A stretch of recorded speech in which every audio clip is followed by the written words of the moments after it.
ऐसा कभी नहीं सोचना चाहिए कि मेरे जीवन में है ना हार्ड टाइम आएगा ही नहीं, खराब समय आएगा ही नहीं, ऐसा कभी नहीं सोचना चाहिए। प्रत्येक के जीवन का अविभाज्य घटक है क्या? खराब time, bad time, hard time.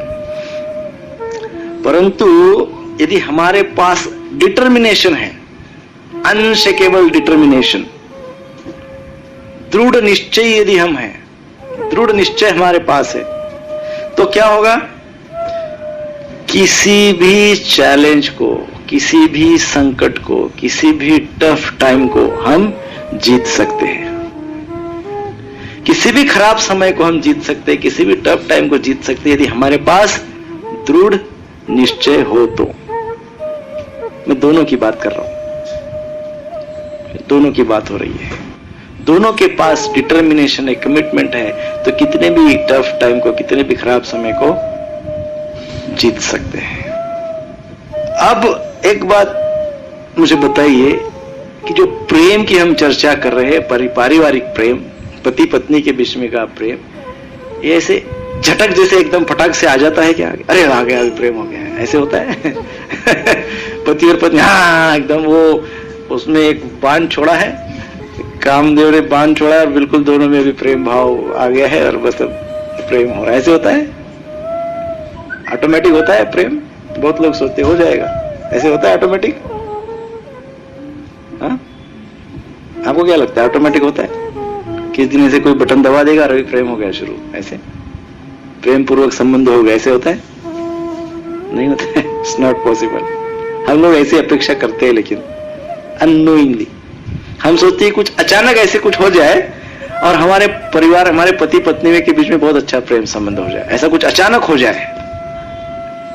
ऐसे ही हमारा कहीं तो भी इनडायरेक्ट एक्सपेक्टेशंस रहता है, अचानक से हमारे बीच में अच्छे संबंध, अच्छे प्रेम संबंध हो जाए, परंतु ऐसा नहीं होता है। वो प्रेम संबंध कैसे होते हैं? डेडिकेटेड सर्विस, सेवा भाव से, रिस्पेक्ट से और एप्रिसिएशन से। धीरे धीरे दोनों के बीच में यदि सेवा भाव है ना, सेवा भाव का और एक अर्थ होता है केयरिंग। सेवा तभी होगी जब केयर करोगे, अदरवाइज सेवा काहे के लिए करोगे? केयरिंग एटीट्यूड होगा तभी सेवा होगी, नहीं तो नहीं होगी सेवा। सो सेवा का एक अर्थ होता है केयरिंग, अर्थात केयरिंग, और दूसरा क्या है? रिस्पेक्ट, और तीसरा क्या है? एप्रिसिएशन। यही बातें मैं बार बार दोबारा दोहरा रहा हूं। सो केयरिंग सबसे पहले आता है, एक दूसरे की केयर करना। क्या समस्या है? कोई समस्या तो नहीं है। केयरिंग, दूसरा एक दूसरे का आदर करना बहुत आवश्यक है। तीसरा, थोड़ा भी कोई अच्छा कार्य करता है तो उनकी प्रशंसा करो, क्योंकि वो अच्छा कार्य भी तो हुआ है ना। बुरे कार्य तो हम रोज 50 बार दोहरा देते हैं, ये खराब, वो खराब, ये कैसे किया, पर एक तो अच्छा काम किया ही होगा, तो वो एक काम की भी तो प्रशंसा करनी चाहिए। और ये जब चलते रहता है over the period of time, उसके पश्चात प्रेम भाव स्थापित होता है। जब ये धीरे धीरे धीरे धीरे चल रहा है, हो रहा है, केयरिंग हो रही है, रिस्पेक्ट हो रहा है, एप्रिसिएशन हो रहा है, केयरिंग हो रही है, रिस्पेक्ट हो रहा है। ये एक के लिए नहीं बोल रहा हूं, ध्यान रखें, ये किसी एक का कॉन्ट्रैक्ट नहीं है। कोई कहेगा ये तो सब पति करेंगे या कोई ये पत्नी कर, नहीं, ये दोनों के लिए है, दोनों को ये करना होगा। धीरे धीरे इस भाव में जब हम बड़े हो जाते हैं, बड़े होते जाते हैं, तब जाके अपने आप जो आप एक्सपेक्ट करते हैं, हम एक्सपेक्ट करते हैं कि अपने आप प्रेम होना चाहिए, वैसे नहीं होता है। परंतु हमको लगता है कि अपने आप हुआ, नहीं, हमारे एटीट्यूड के कारण हुआ। हमारा एटीट्यूड क्या था? Caring, respect and appreciation.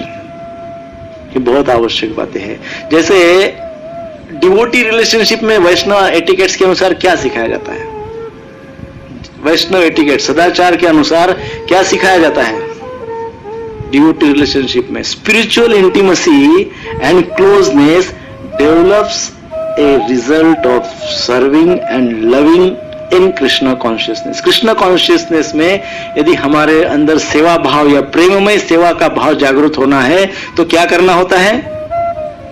भक्तों के साथ स्पिरिचुअल इंटीमेसी, जैसे हमने कल परसों के लास्ट टाइम के इसमें कहा था, नेक्टर ऑफ इंस्ट्रक्शन 4th श्लोक, ददाति प्रतिग्रहणादि, वो करते हैं ना, हम देते हैं लेते हैं। भक्तों के साथ है ना, डिवोटीज के साथ हम बातचीत करते हैं, अपना हृदय खोलते हैं, है ना, इंटीमेट वो भाव अपने अंदर आता है, उनके प्रति रिस्पेक्ट हम करते हैं, उनको हम अप्रिशिएट करते हैं, तो क्या होता है? व्यक्ति अल्टीमेटली व्यक्ति कृष्ण कॉन्शियसनेस में प्रेम और सेवा, प्रेममय सेवा में स्थिर हो जाता है। प्रेममय सेवा में, loving service, loving devotional service. कब? जब वो भक्तों के समुदाय में रहता है, भक्तों को अप्रिशिएट करता है, भक्तों से सुनता है, भक्तों का रिस्पेक्ट करता है, तब ये हो सकता है, अन्यथा नहीं होता है। ऐसे ही सेम टू सेम पारिवारिक जीवन में है, ऐसे ही पारिवारिक जीवन में सेम बात है, भौतिक जीवन में भी ऐसी बात है। बहुत आवश्यक है इन बातों को समझना। अभी इसमें समस्या क्या आती है बताओ? बहुत बड़ी समस्या है वो। कौन शुरुआत करेगा? Who will start? बहुत बड़ा ईगो क्लैश है यहां पे। कौन शुरुआत करेगा? मैं क्यों करूं? मेरा क्या चाह रहा है? मुझे क्या फर्क पड़ता है? ऐसा एटीट्यूड होता है। कौन करेगा ये शुरुआत? ये कौन करेगी शुरुआत, थोड़ी देर के लिए भूल जाइए। ये शुरुआत करने के लिए दोनों ने क्या करना चाहिए वो मैं बताता हूं। कौन शुरुआत करेगा, इस विषय को साइड में रखते हुए हम ये सोचेंगे कि शुरुआत करने के लिए दोनों ने क्या करना चाहिए, है ना? तो दोनों से शुरुआत हो सकती है, या कोई भी शुरुआत कर सकता है, ऐसा जरूरी नहीं है कि दोनों करे। कोई भी अपना हृदय विशाल करके शुरुआत कर सकता है, तो उसके लिए भी प्रैक्टिस चाहिए ना। ऐसे एक फटाक से हृदय विशाल भी नहीं होता है। अहंकार बैठा है ना हृदय के ऊपर बहुत बड़ा, उसने हृदय को एकदम फेविकॉल से पक्का चिपका दिया है, वो बड़ा नहीं होता है हृदय। अहंकार ने, अहंकार रूपी फेविकॉल ने चिपका दिया है हृदय को, बड़ा नहीं हो पाता है हृदय। मैं क्यों करूं, वो तो पत्नी करेगी, ये पत्नी, मैं क्यों करूं, वो तो वो करेंगे, सब ठेका मैंने लिया है क्या, है? ऐसा सब कुछ होता है। हम शुरुआत कौन करेगा इसके लिए कुछ हम सोचते हैं। क्या करना चाहिए पूरे दिन भर में? जैसे रेल का जंक्शन होता है ना, जंक्शन स्टेशन, जंक्शन बोलते हैं उसको। क्यों जंक्शन बोलते हैं? क्योंकि बहुत सारे डायरेक्शन से वहां ट्रेन मिलती है। ऐसे दिन भर में बहुत सारे जंक्शंस होते हैं, 24 आवर्स में पूरे ऐसे बहुत सारे जंक्शंस होते हैं जब पति पत्नी एक साथ होते हैं, है ना? ऐसे टाइम तो किसी को भी नहीं है, सबको, किसी को ऑफिस जाना है, किसी को घर का पूरा काम करना है, बहुत बहुत काम है सबको। वास्तव में प्रभु जी बहुत काम है सबको, बहुत बहुत काम है, नो डाउट अबाउट इट। परंतु फिर भी ऐसे मोमेंट्स आते हैं 24 आवर्स में जब दोनों एकत्रित होते हैं, है ना? ऐसा होता है। वो मोमेंट्स कौन से हैं, उसका जरा विचार करना चाहिए। कभी कभी यदि किसी की डिवोशनल सर्विसेज रेगुलरली घर में हो रही है, तो मॉर्निंग प्रोग्राम होता है घर में, मान लो जप कर रहे हैं, जप करने के पश्चात आरती कर रही है, जप कर रहे, जप हो गया घर में ही बैठ के, जप होने के पश्चात 5 मिनट के लिए दोनों मिल सकते हैं, बैठ सकते हैं, मिल के बात कर सकते हैं। ऐसे ही बात करना होता है। आप क्या ऐसा क्यों सोचते कि हमेशा काम हो तो ही बात करें, काम की बात करें? हाँ? वो तो फिर डोंकी वैसे ही सोचता है, उसको 24 आवर्स काम चाहिए या काम की बात चाहिए, बाकी कुछ नहीं चाहिए। यदि हम ऐसा सोचते हैं कि वो काम की बात है तो ही बात करेंगे, नहीं तो बात ही नहीं करेंगे, तो फिर तो कोई डिफरेंस ही नहीं रहा हमारा और उसके बीच में। मॉर्निंग प्रोग्राम होने के पश्चात आप थोड़ी समय के लिए मिल सकते हैं, कोई भी विषय पे, हल्के फुल्के विषय पे चर्चा कीजिए, ऐसी कितने मिनट के लिए? अरे 5 मिनट्स बहुत हो जाता है, घड़ी लगा के, वो भी don't waste your time if you think so. आपको ऐसे लगता है समय जा रहा है तो घड़ी लगा के सामने अलार्म लगा दीजिए, उसमें 5 मिनट बाद का बेल हो गई, बंद कर दो। लेकिन करो, बातचीत करो, अपने लिए, स्वयं के लिए बातचीत करो।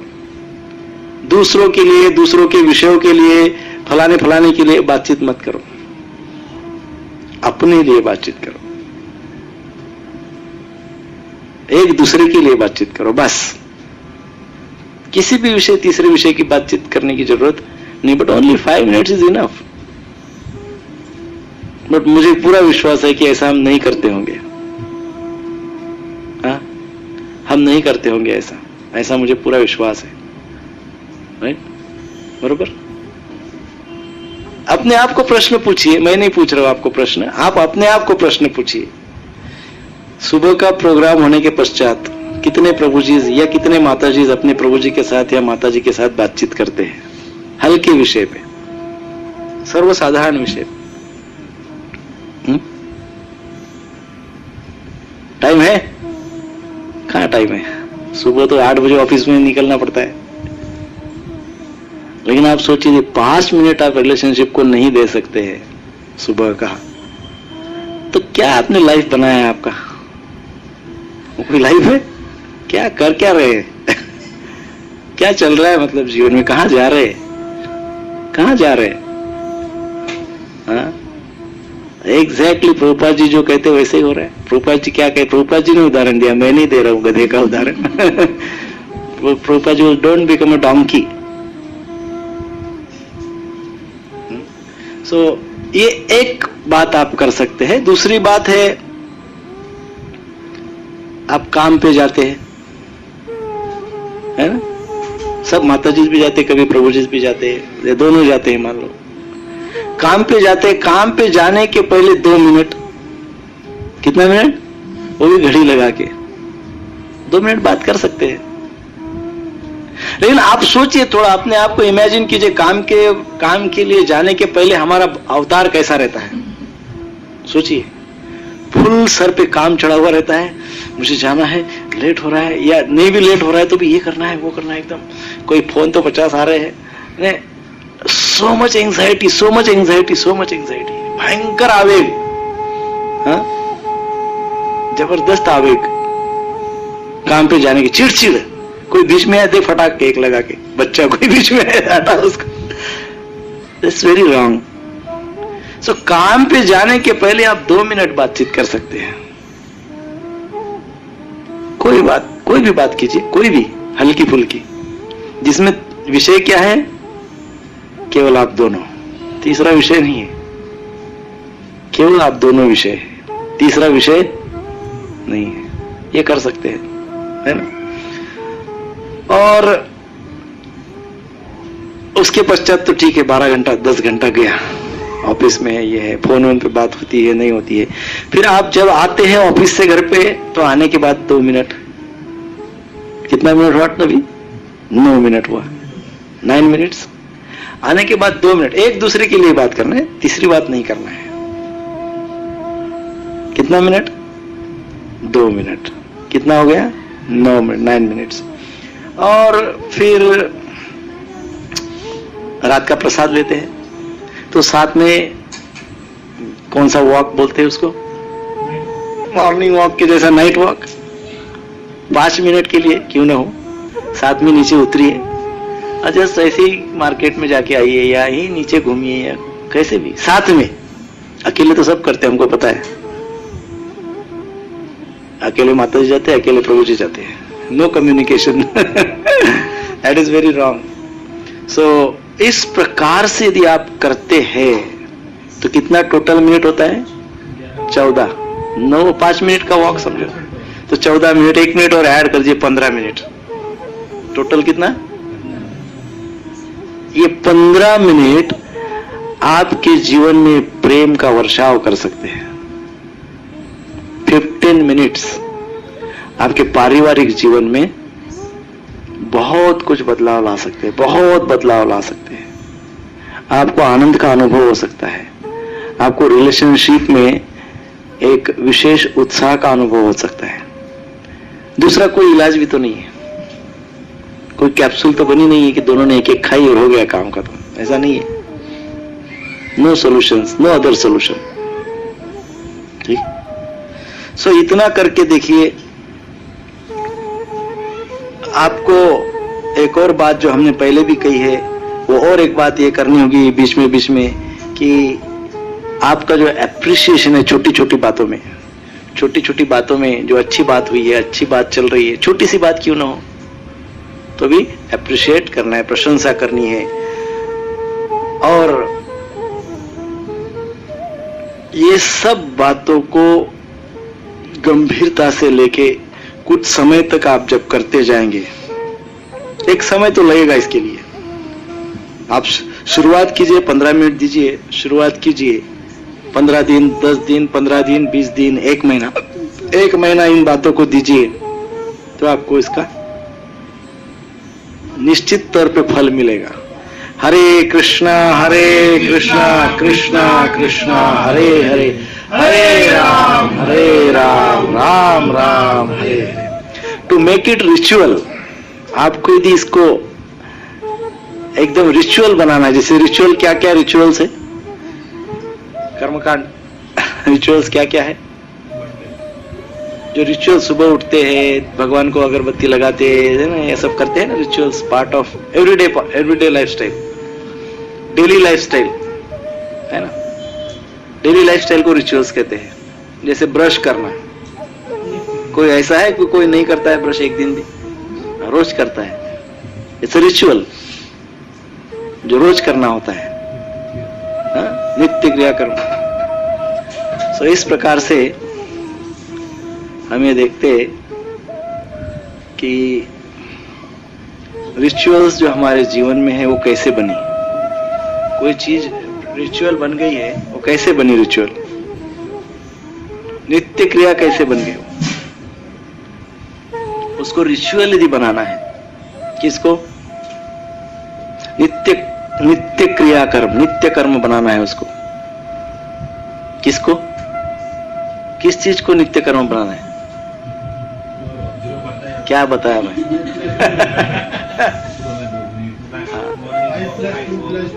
5 + 2 + 2 + 5 +1 एक्स्ट्रा 5 + 2 + 2 + 5, इसको क्या करना है, नित्य कर्म बनाना है।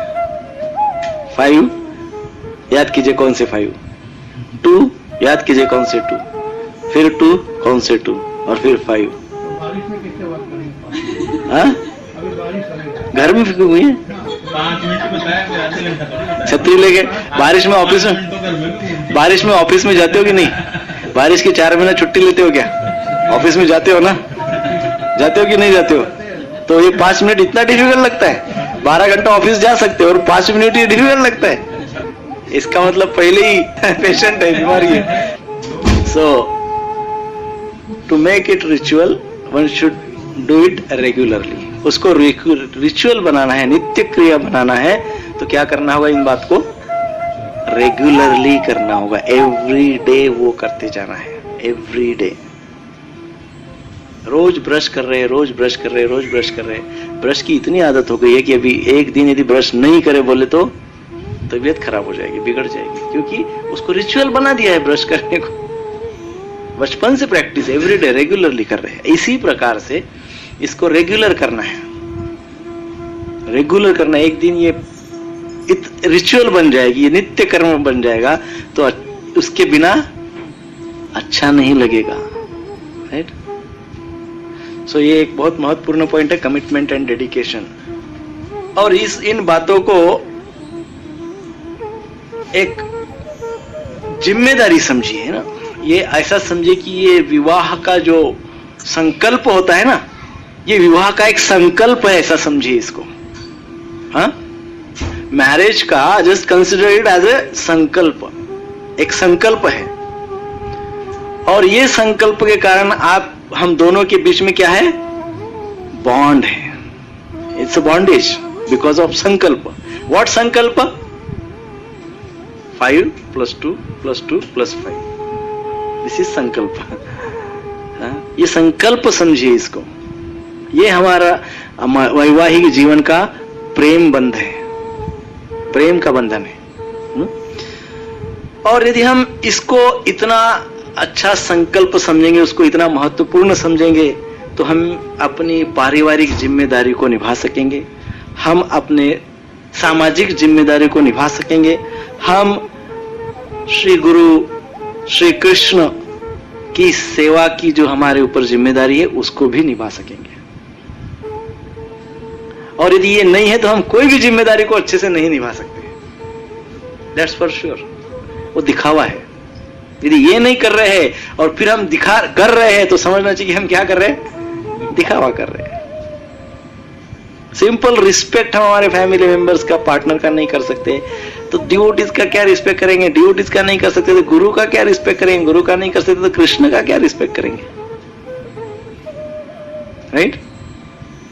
सो ये बहुत आवश्यक है। हमारी सारी जिम्मेदारियों को, सारी रिस्पॉन्सिबिलिटीज को पूरा करने के लिए यह नित्य कर्म बनाना इसको बहुत आवश्यक है।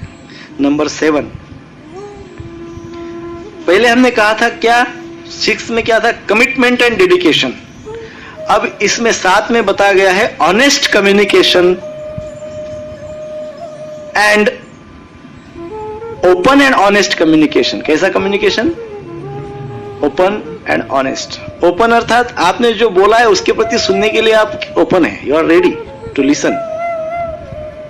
ऐसा कम्युनिकेशन, ऐसी कुछ करना चाहिए, बात करनी चाहिए कि उस बात के विषय में सुनने के लिए भी हृदय खुला होना चाहिए। It is called open communication. We are open to listen also, बरोबर है ना? और उसमें क्या होनी चाहिए? ऑनेस्टी होनी चाहिए। और यही पीसफुल हैप्पी मैरिड लाइफ की है, की चाबी है। क्या? Open and honest communication. Open and honest communication peaceful and happy married life की है, चाबी है। दोनों के बीच में जो कम्युनिकेशन है, जो विचारों का आदान प्रदान है, जो चर्चा है, वो कैसा है? ओपन है और ऑनेस्ट है। कोई उसके अंदर खोट नहीं है, कोई लोलुपता नहीं है ना? कोई क्लोज नहीं कि बस मैंने बोल दिया ना बस खत्म। इसको ऑनेस्टी नहीं कहते हैं, इसको happy and peaceful married life नहीं कहते हैं। मैंने बोल दिया ना बस खत्म, क्लोज कम्युनिकेशन, बंद कर दिया कम्युनिकेशन, नहीं, that is wrong. Open and honest, जो बोले हैं ना उसके ऊपर सुनने के लिए भी हमारा हृदय खोल देना चाहिए। और वो की है, कितना भी बिजी शेड्यूल होने दो, कितना भी बिजी शेड्यूल होने दो, उसमें भी आपको कम्युनिकेशन के लिए थोड़ा समय साइड में निकालना जरूरी है। कितना भी बिजी शेड्यूल, कितना भी बिजी, हेवी टू हेवी, एकदम हेवीएस्ट शेड्यूल है, फिर भी क्या करना चाहिए? थोड़ा समय साइड में communication, open and honest communication के लिए पार्टनर के साथ, लाइफ पार्टनर के साथ थोड़ा समय साइड में रखना चाहिए। कितना भी ब्रह्मदेव, मान लो ब्रह्मदेव के साथ अपॉइंटमेंट है और चारों मुखों से आपसे डिस्कशन करने वाले हैं तो भी उसमें से भी 2 मिनट जो भी समय है वो थोड़ा सा कम्युनिकेशन के लिए, पार्टनर के साथ कम्युनिकेशन के लिए साइड में रखिए। आपको संत तुकाराम की कथा पता है? संत तुकाराम को अंत में उनको वैकुंठ से विमान आया लेने के लिए, हाँ? और तुकाराम को बड़े आदर और प्रेम से बुला रहे, विष्णुदूत आइए आइए। उनको सदेह गए वो वैकुंठ में, शरीर के साथ गए। वो क्या कह रहे मालूम है आपको? अंतिम समय में वो सब खड़े हैं, विमान है, सब है, और तुकाराम क्या कह रहे थे पता है? किसको पता है? पत्नी से बोल रहे, अरे चल यही मौका है, चल चल तू मेरे साथ चल, हम दोनों चले जाएंगे प्लेन पे बैठ के रिक्वेस्ट कर रहे, आग्रह कर रहे, फोर्स कर रहे। देखिए संत है, संत भी ऐसा करते हैं ना, हमको आश्चर्य लगता है, संत तो ऐसे देखिए संत क्या सिखाते हैं, इट इज दैट इंपॉर्टेंट नहीं। सो कितना भी महत्वपूर्ण काम होने दीजिए। फिर वो गए कि नहीं प्रभु? गए ना आगे बताया नहीं। वो तो टू बी अंडरस्टूड, सबको पता, सबको पता उसके आगे बताएंगे सबको पता है, इसलिए मैंने सोचा वो गए, वैकुंठ गए, वो गए। Very good question. सो इस प्रकार से है ना कोऑपरेशन, इस प्रकार से कम्युनिकेशन होना चाहिए। और वो कम्युनिकेशन कैसे होना चाहिए? Heart to heart. It should be, उसमें मैनिपुलेशंस नहीं होने चाहिए, उसमें स्वार्थ नहीं होना चाहिए, उसमें एंजाइटीज नहीं होनी चाहिए, उसमें आवेग नहीं होना चाहिए। हार्ट टू हार्ट कम्युनिकेशन अर्थात हृदय से आने वाली चीजें जो होती है, एकदम हृदय से क्या आता है? केवल प्रेम आता है। हृदय में दूसरा कुछ भरा नहीं होता है, रियली ओरिजिनली। सो हृदय, हार्ट टू हार्ट कम्युनिकेशन होना चाहिए। कितना भी बिजी शेड्यूल होने दीजिए, थोड़ा सा हार्ट टू हार्ट कम्युनिकेशन के लिए समय देना कंपल्सरी है, अनिवार्य है। और this is particularly important with in a family. ये परिवार में, ऐसे परिवार में बहुत आवश्यक है जहां पे love and trust built by open communication. Love और ट्रस्ट कैसे बिल्टअप होता है? प्रेम और विश्वास कैसे बनते जाता है? अभी हमने थोड़ी देर पहले चर्चा की थी। कैसे बनता है? अचानक से थोड़ी ना बनता है। क्या प्रैक्टिस करनी होती है? Caring, respect, appreciation. इन बातों से धीरे धीरे धीरे ट्रस्ट बिल्डअप होता है, लव बिल्डअप होता है। ट्रस्ट होगा तो लव आ जाता है। इस प्रकार से फिर यही पे वही बात कही जा रही है कि जो पारिवारिक प्रेम की जो आवश्यकता है, लव एंड ट्रस्ट जो परिवार में जो आवश्यक है, वो ओपन कम्युनिकेशन से ही पॉसिबल है, nothing else. Open communication and service. Open communication अर्थात क्या? अभी जो कहा ओपन डायलॉग, मतलब just for the sake of dialogue, not for the sake of debate. हम लोग विवाह कराने जाते हैं कई जगह पे ऐसे, तो हम वो संकल्प के साथ मैं एक ऐड कर दिया है, एक पॉइंट मैंने अपनी ओर से ऐड कर दिया उसमें। मैं उसमें एक कहता हूं कि हाँ, एक और संकल्प लीजिए कि जीवन में डिबेट नहीं करेंगे, डिस्कशन करेंगे। There should be no debate, there should be discussion. Married life का सबसे बड़ा पथ्य है। पथ्य अपथ्य समझते हैं ना? अपथ्य खाना है, खाना नहीं है, ये चीजें खानी है, ये चीजें खानी नहीं है, तो अच्छी चीज। और अपथ्य अर्थात जो नहीं खाना है। तो अपथ्य क्या है? डिबेट। और पथ्य क्या है? डिस्कशन। पथ्य अपथ्य। सो इस प्रकार से ओपन कम्युनिकेशन अर्थात open dialogue with your partner, particularly regarding such sensitive issues. ऐसे कुछ सेंसिटिव विषय होते हैं, उन विषयों के प्रति विशेषकर ओपन डायलॉग होना चाहिए। कौन से विषय होते हैं? पर्टिकुलरली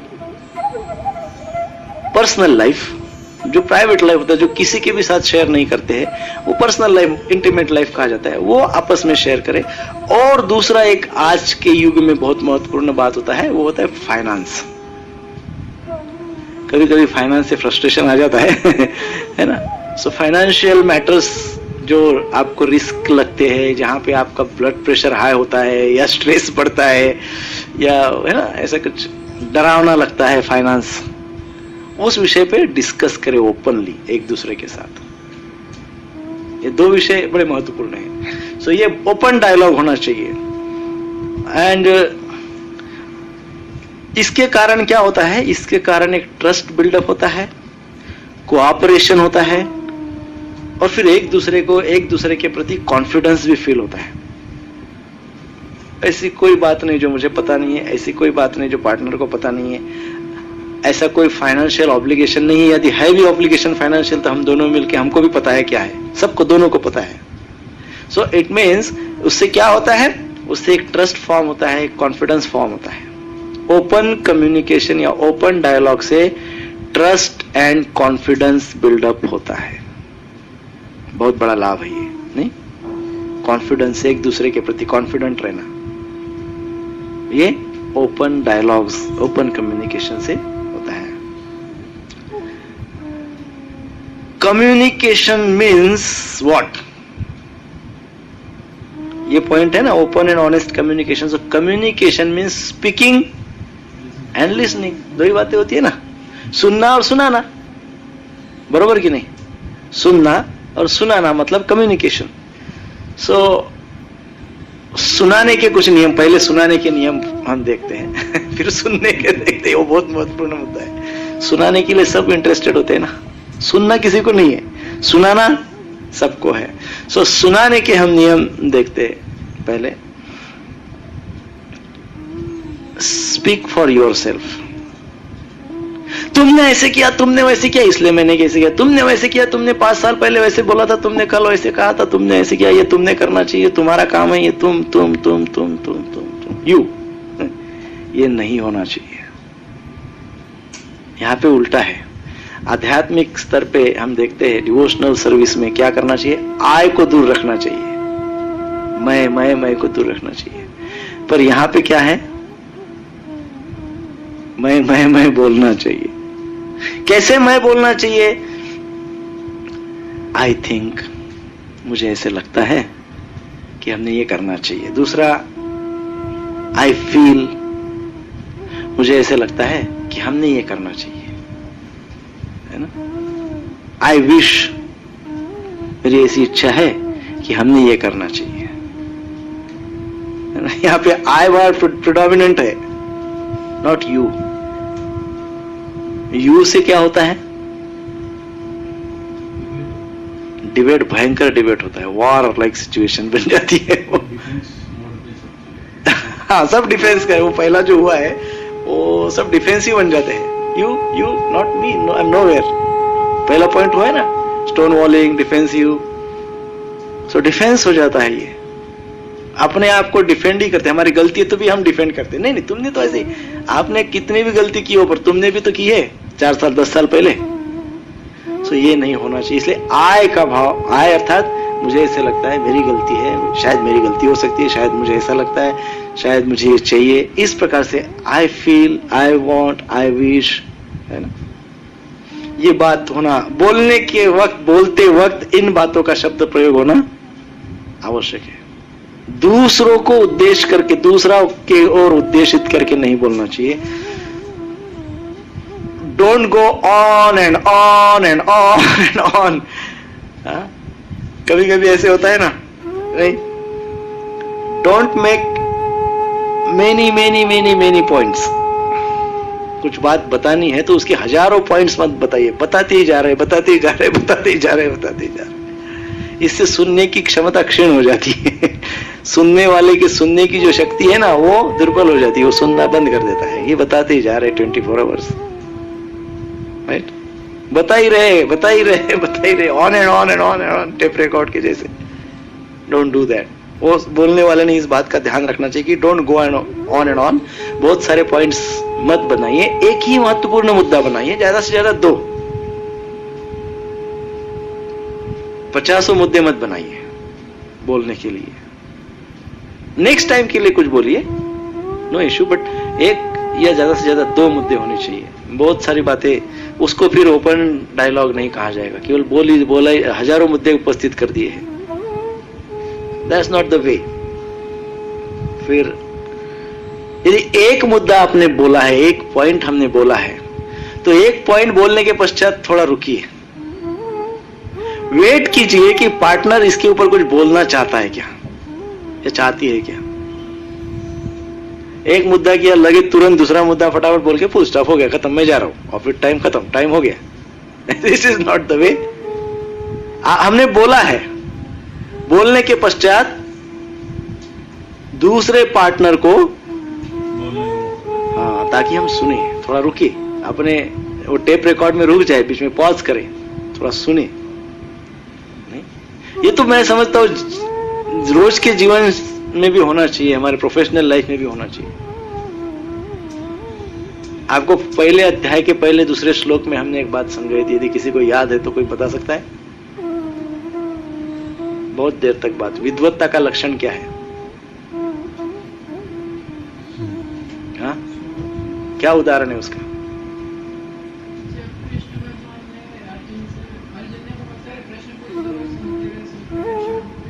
वो एक उदाहरण, पहला ही उदाहरण है, उसके पहला, वो तो बाद में हो गया। फर्स्ट चैप्टर, पहले 2-3 श्लोक, 3-4 श्लोक।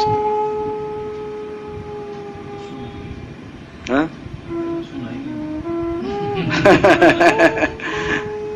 जिनने सुना है बोलिए। विद्वान, विद्वत्ता का लक्षण। द्रोणाचार्य का उदाहरण, क्या उदाहरण है? हाँ, दुर्योधन ने कितना सुनाया द्रोणाचार्य को, कितना सुनाया, कितने क्या क्या कहा। द्रोणाचार्य सुन रहे, वो सोच रहे थे कि ये बोलने का मौका देगा तो बोलोगे, नहीं तो जाने दो, ठीक है सुन रहा हूं मैं। ये विद्वत्ता का लक्षण है, सुनना है ना। परंतु वहां पे दुर्योधन का अज्ञान इतना दिख रहा है कि वो बोलते ही जा रहा है। यहाँ पे ये पॉइंट है कि अपना अज्ञान मत दिखाइए, बोलते on and on and on बोलते जा रहे, मतलब हमारा अज्ञान दिखा रहे हैं कि क्या चल रहा है सब, है ना। और जो श्रवण कर रहा है समझना चाहिए कि वो विद्वान व्यक्ति है, सुन रहा है आपकी बातें। आप 50 बात बोल रहे हो, वो सुन रहा है, ये विद्वत्ता है नहीं। हरे कृष्णा कृष्णा कृष्णा हरे हरे, हरे राम राम राम हरे। यदि दोनों में से किसी को भी पॉइंट समझ में नहीं आ रहा है तो क्या करें? थोड़ा पॉज ले, थोड़ा रुक जाए, या फिर से समझाए क्या पॉइंट है, फिर से उस बात को दोहराए, है ना। इसको कहते हैं open and honest communication. Rules for listener, सुनने वालों के लिए नियम।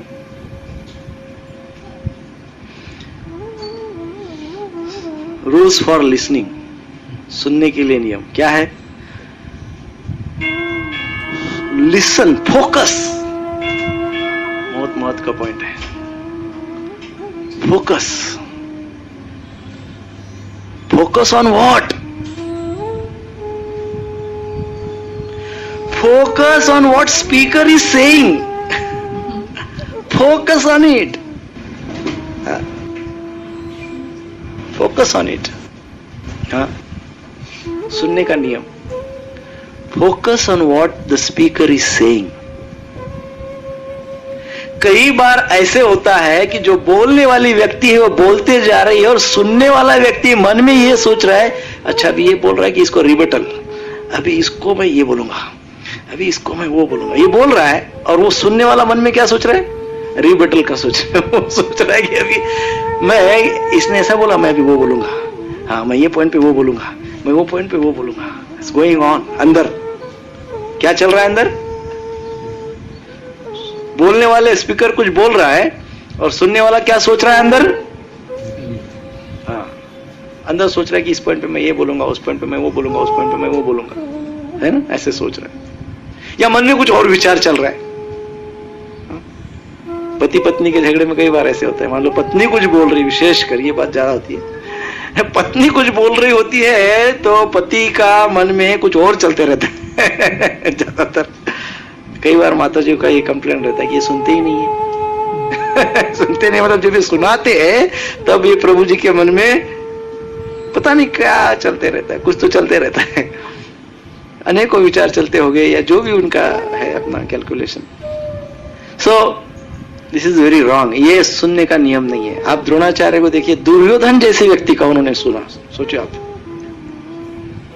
दुर्योधन जैसे का सुना उन्होंने, रिएक्ट नहीं किया। तो पहले ही शब्द पे रिएक्ट कर सकते थे, उसने पहला ही शब्द बोला तुरंत द्रोणाचार्य रिएक्ट कर सकते, लेकिन नहीं ऐसे किया, सुना। सुनने का ये नियम है, सुनिए ध्यान से, कॉन्सेंट्रेट होके स्पीकर क्या कह रहे हैं उनके ऊपर सुनिए। जो दोनों के बीच में पति पत्नी जो भी कोई बोल रहे हैं वो दूसरे ने सुनना चाहिए, ध्यान से, ध्यान से। ध्यान देना बहुत जरूरी है। फिर अंडरस्टैंड व्हाट यू हर्ड, जो सुना है ना उसको वो समझे है क्या? जो सुने हैं वो समझे है क्या?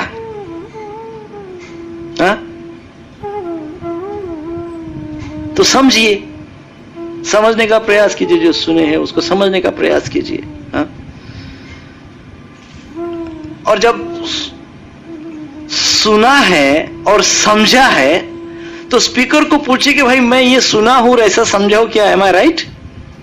आपके कहने का मतलब यही था क्या, मैं ऐसा समझाऊं? कभी कभी दूसरा भी मीनिंग हो सकता है, इसलिए कंफर्म कीजिए कि स्पीकर को जो कहना है वही मैं समझाऊं। पति पत्नी के संबंध में कई बार स्पीकर को जो कहना होता है वो लिसनर को वैसा का वैसे एज इट इज लिसनर नहीं लेता और कुछ और समझ बैठता है। हमेशा ऐसे होता है ज्यादातर। इसलिए जो भी समझे तुरंत उसको वेरीफाई कीजिए, am I right whatever I have understood, जो समझाऊं ये क्या सही समझाऊं कि आपकी बात से?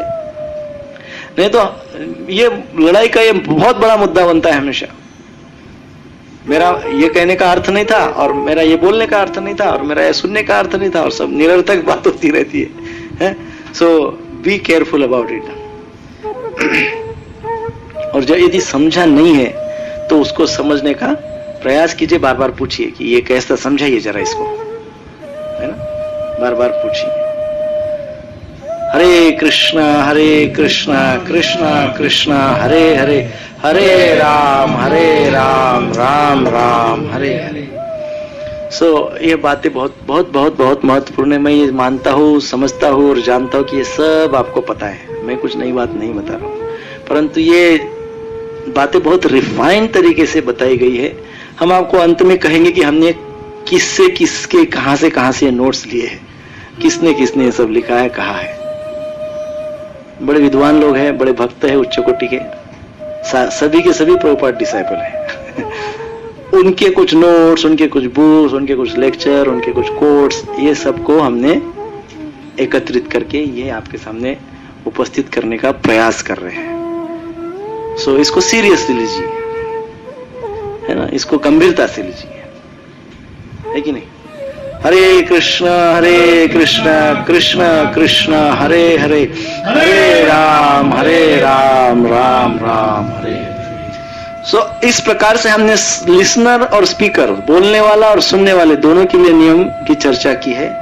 अब इसमें भी क्या विशेष प्रिकॉशन ली सकती, कैसे ये किया जा सकता है? दोनों बातें, स्पीकिंग भी करना है और लिसनिंग भी करना है, बोलना भी है, सुनना भी है, दोनों करना है।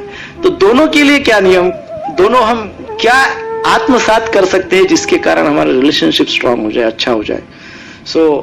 किस प्रकार से कम्युनिकेट कर सकते हैं? तो वो कम्युनिकेशन के भी कुछ 3-4 नियम हैं जो हम रोज एकदम, हमको समझने की भी आवश्यकता नहीं और याद रखने की भी आवश्यकता नहीं, वो हमारा लाइफस्टाइल है। वो जो 4 नियम अभी हम बता रहे हैं कम्युनिकेशन के, speaking and listening both. Number 1, communication का एक साधन है, पहला साधन है एक्शन, है ना? कम्युनिकेशन बाय एक्शन, हम बहुत कुछ कम्युनिकेट कर सकते हैं। एक्शन के द्वारा बहुत कुछ कम्युनिकेट कर सकते हैं। आपको पता है एक्शन, फेशियल एक्सप्रेशंस, अपीयरेंस, ये सब एक्शन में लगभग आता है, जैसे एक्शन एंड अपीयरेंस में। एक्शन है अर्थात व्हाट वी डू। एक्शन का मतलब क्या है? हम क्या करते हैं, हमारे एक्शन क्या है, हम क्या करते हैं। दूसरा कम्युनिकेशन का मार्ग है what we say, what we do, what we say, words, action, words. तीसरा बहुत महत्वपूर्ण है, टोन ऑफ वॉइस। वो सबसे ज्यादा महत्वपूर्ण है। How we say, what we do, what we say, how we say. हम क्या करते हैं, हमारी एक्शन कैसी होती है, हम क्या बोलते हैं और हम कैसा बोलते हैं। What we do, what we say, how we say. और चौथा बहुत बहुत बहुत बहुत बहुत महत्वपूर्ण, we number of times we, IMP, वो है हमारा अपीयरेंस। बोलते वक्त या सुनते वक्त हमारा appearance means expression, body language, appearance अर्थात हमारे एक्सप्रेशंस एंड हमारी बॉडी लैंग्वेज। ये 4 साधन। अब ये तो याद रखने की भी जरूरत नहीं, मेरे ख्याल से ये तो हर जगह हम अप्लाई करते हैं, पर्सनालिटी डेवलपमेंट वगैरह वगैरह में सब होता है ना। What we say, what we do, what we say, how we say, and हमारा अपीयरेंस अर्थात बॉडी लैंग्वेज, एक्सप्रेशंस। आपको महत्वपूर्ण एक बात बताता हूं। एक स्टडी, एक रिसर्च किया गया था, उसमें बताया गया है कि जो हम बोलते हैं ना, जो कुछ भी हम बोलते हैं, वो हम जो बोलते हैं उसका केवल 7% ऑफ द कंटेंट, केवल 7% ही हमारे शब्दों से प्रकट होता है। कितना? 7%। मैं कुछ बोल रहा हूं, आप पति पत्नी के बीच में विशेषकर जब बातचीत होती है, जो भी विषय पे चर्चा होती है, उसमें केवल 7% जो है शब्दों के माध्यम से प्रकट होता है। कितना? 7। और 93% एक्सप्रेशन के माध्यम से कम्युनिकेट होता है। कितना? तो क्या इंपॉर्टेंट है? हाँ? कैसे बोल रहे हैं, क्या बोल रहे हैं, ठीक है, कैसे बोल रहे हैं, एक्सप्रेशन। किस प्रकार से पत्नी से बात करते हैं, किस प्रकार से पति से बात करते हैं, कितना रिस्पेक्ट, क्या एक्सप्रेशन। क्या कहते हैं, face is the index of your mind, right. चेहरे, मन में जो है सब चेहरे पे उतर आता है, सब एक्सप्रेशन। सो जो कुछ भी बोलना चाहते हो, पहले अपनी बॉडी लैंग्वेज को करेक्ट करो, पहले अपने एक्सप्रेशन को करेक्ट करो, थोड़ा काम कूल हो जाइए, मन को स्टेबलाइज कीजिए और फिर बोलिए, तो उसका प्रभाव रहेगा। कोई बहुत महत्वपूर्ण बात करना चाहते हो और एक्सप्रेशन ठीक नहीं है तो बात डाइजेस्ट नहीं होगी। आपका दोष है उसमें, सुनने वाले का दोष नहीं है, बोलने वाले का दोष है, क्योंकि expressions are wrong. Hare Krishna Krishna Krishna Hare Hare, Hare Ram Ram Ram Hare Hare. So always remember expression. 4 point ध्यान में नहीं रहे चलेगा, एक पॉइंट बहुत पक्का ध्यान में रखिए। जो कुछ मैं बोल रहा हूं ना, उसके साथ में कैसे बोल रहा हूं, that is very very very very important. क्या एक्सप्रेशन है। Point number 8, personal and social responsibility. दोनों ने एक दूसरे की रिस्पॉन्सिबिलिटी सोचना चाहिए। पर्सनल रिस्पॉन्सिबिलिटी यानी समाज के लिए दोनों की क्या रिस्पॉन्सिबिलिटी है, वैसे उसको भी ध्यान में रखना चाहिए। एक बात बहुत महत्वपूर्ण बात है, गृहस्थास are surely servant of society. हमने पहली चर्चा की थी फर्स्ट लेक्चर में। गृहस्थाश्रम क्या है? तीनों आश्रम की सेवा करता है। गृहस्थ तीनों की सेवा करता है, ब्रह्मचारी, वानप्रस्थी और सन्यास। तीनों की सेवा करने वाला कौन है? गृहस्थ है। अल्टीमेटली गृहस्थ कौन है? समाज का सेवक है। गृहस्थ is a servant of society, बरोबर कि नहीं? So it means social responsibility दोनों की है, दोनों की सोशल रिस्पॉन्सिबिलिटी है ना। अब हमने क्या दिखाना चाहिए हमारे व्यवहार से? तो हमारे व्यवहार से हमने दिखाना चाहिए सेंस ऑफ रिस्पॉन्सिबिलिटी समाज के प्रति। कभी कभी मौका मिलता है तो कभी समाज को मार्गदर्शन करना चाहिए। मार्गदर्शन किस आधार पे करना चाहिए? प्रभुपाद जी ने जो इंस्ट्रक्शंस दिए हैं उस आधार पे। उसको कभी कभी कहा जा सकता है sense of leadership, sense of leadership, but it should be based on what? We should have a sense of leadership. Sense of leadership होना चाहिए, लेकिन उसका बेस होना चाहिए I am a servant of society.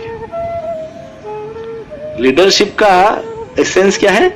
I am a servant of society, है ना। So that way हमने ये रिस्पॉन्सिबिलिटी को एक्सेप्ट करना चाहिए और समझना चाहिए एक दूसरे की क्या रिस्पॉन्सिबिलिटी है। यदि हमारे अंदर ये क्वालिटी हो जाएगी जो अभी तक हमने चर्चा की है, यदि हम दोनों के पति पत्नी के अंदर यदि ये क्वालिटीज आ जाएगी और ये क्वालिटीज के साथ यदि हम लीड करेंगे, यदि हम समाज को कुछ कहेंगे, तो क्या होता है? प्रभुपाद जी क्या कहते हैं? प्रभुपाद जी कहते हैं the qualities are very very attractive and bring others to Krishna consciousness. यदि हम इतने अच्छे से नियम का पालन करते हैं, दोनों के बीच में पति पत्नी यदि बहुत अच्छे से इन बातों का पालन करते हैं और फिर लीडर बनते हैं, तो क्या होगा पता है आपको? क्या होगा?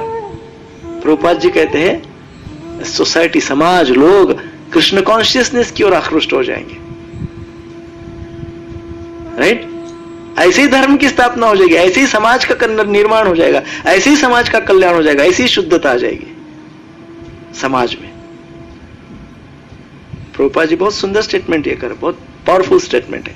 ये सब कुछ करने से इतना बड़ा लाभ होता है। देखिए, पारिवारिक लाभ होता है, हमारे परिवार में आनंद और शांति का वातावरण होता है और हमको भी आनंद का अनुभव होता है, और साथ ही साथ क्या होता है?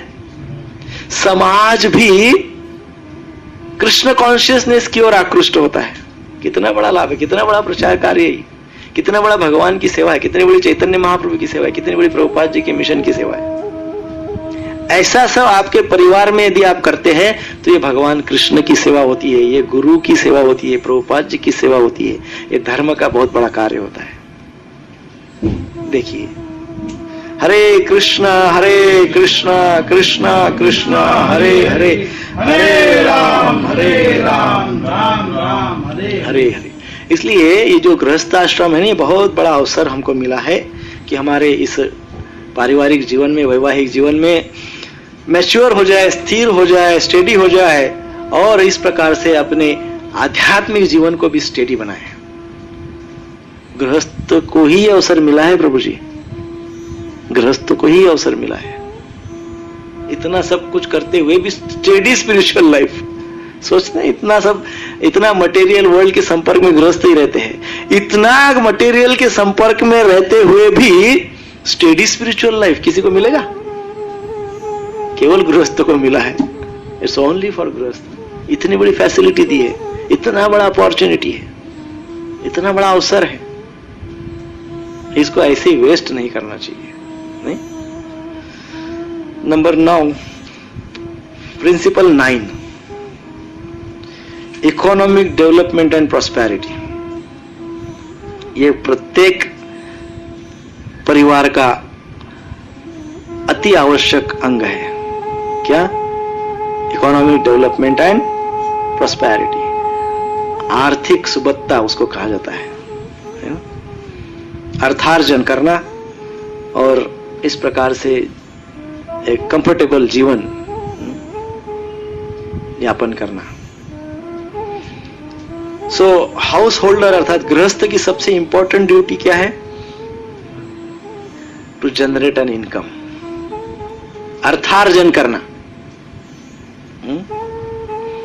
इनकम, उत्पन्न, अर्थार्जन करना। कौन सी मीन्स से? ऑफिशियल मीन्स से, अर्थात अच्छे मार्ग से धन कमाना, धन एकत्रित करना। ये important duty of house holders, गृहस्थ की महत्वपूर्ण कर्तव्य है कि उसने अर्थार्जन करना चाहिए, धन लाना चाहिए, उत्पन्न करना चाहिए।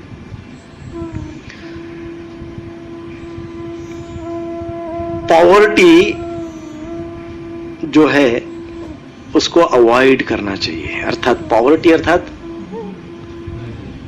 दारिद्र्य, अर्थात नहीं का भाव, अर्थात नहीं है हमारे पास, ये नहीं, वो नहीं, सब कुछ नहीं है। अर्थात पॉवर्टी, दरिद्रता, अर्थहीनता, जितने आवश्यक जरूरतें वो भी पूरा नहीं कर रहे हैं क्योंकि धन नहीं है, कर्तव्य कर्म ठीक से नहीं हो रहे हैं, ये नहीं होना चाहिए। एक धन की पॉवर्टी है और एक मन की पॉवर्टी है।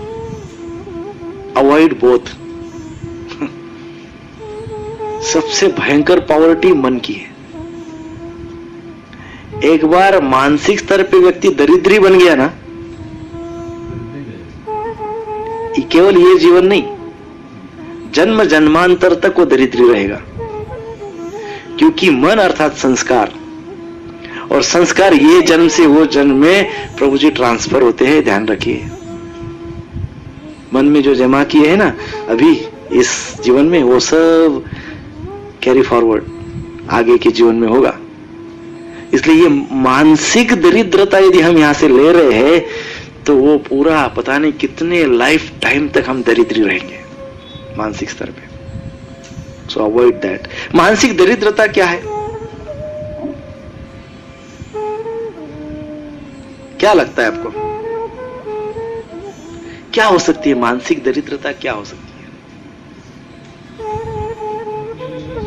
स्वार्थ सबसे पहली मानसिक दरिद्रता, सबसे बड़ी स्वार्थ। इसके परे मुझे कुछ दिखाई ही नहीं देता है। That is the only thing I think.